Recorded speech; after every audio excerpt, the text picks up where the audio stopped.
Vote দিতে যাবার জন্য পুরো মাওবাদীর মতো সেজে গেছি। এপাশে দেখো বাইরে কত রোদ, লাইনটা কিন্তু খুব একটা ছিল না, কারণ আমরা দুপুর 12টার দিকে গিয়েছিলাম।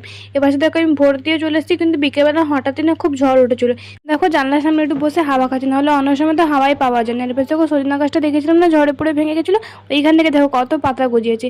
আমি না দেখেছি সজনা গাছ কিন্তু একেবারেই মরে না, যদিও মরে যায় ওখান থেকে কিন্তু আবার করে নতুন পাতা জন্মে যায়।